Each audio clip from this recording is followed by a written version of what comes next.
अस्सलाम वालेकुम नाजरीन, वेदर वाले के प्लेटफॉर्म पे खुश आमदीद।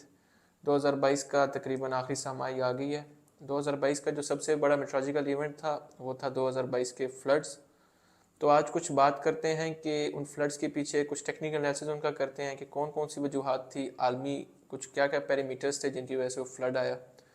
तो कुछ दास्तान इस तरह शुरू होती है कि वस्त मार्च पाकिस्तान में बहार का मौसम होता है, लेकिन गैर मामूली तौर पर दर्जा हरारत काफ़ी ज़्यादा थे।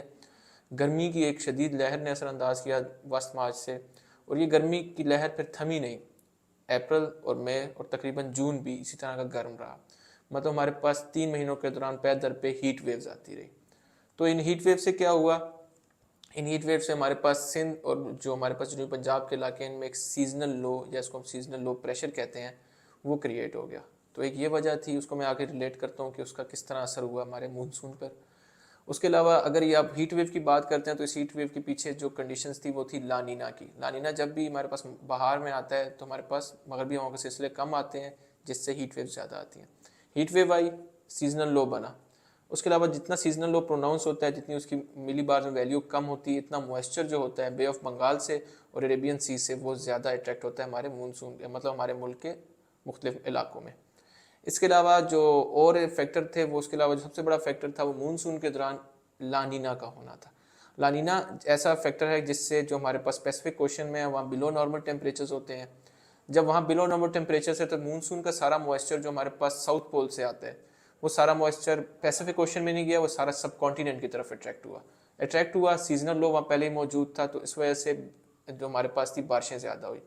एक और फैक्टर है वो एमजीओ का। अगर लानीना था तो लानीना के साथ एक और एसोसिएटेड जो हमारे पास फिनोमेना होता है वो होता है एमजीओ, जो होती है हमारे पास, वो हमारे पास इंडियन ओशन और मैरी टाइम कॉन्टिनेंट जो इंडोनेशिया के इलाके है उसमें ज़्यादा रहती है। तो लानीना ने क्या किया, एमजीओ को हमारे बेसन में महदूद कर दिया, उससे लो प्रेशर ज़्यादा बने बे ऑफ बंगाल में। फिर वो लो प्रेशर हमारी तरफ मूव हुए। जो आखिरी फैक्टर था, जो आइसिंग ऑन द केक था, वो था हमारे पास जो तिब्बतन हाई है वो हमारे पास नॉर्मल से वेस्ट की तरफ था।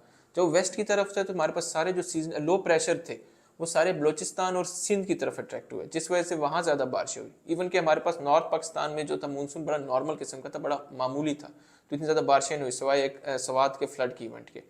इसके अलावा और जो फैक्टर है उसमें जो सबसे बड़ा फैक्टर है कि हमारे पास जो साउथ के एरियाज में या नॉर्मल जो रेनफॉल है मानसून की वो 120 मिलीमीटर है। वहाँ का जो इंफ्रास्ट्रक्चर है और वहाँ की जो टेरेन है वो इस मतलब इतने बारिशों के लिए मतलब डिज़ाइन है नेचुरली।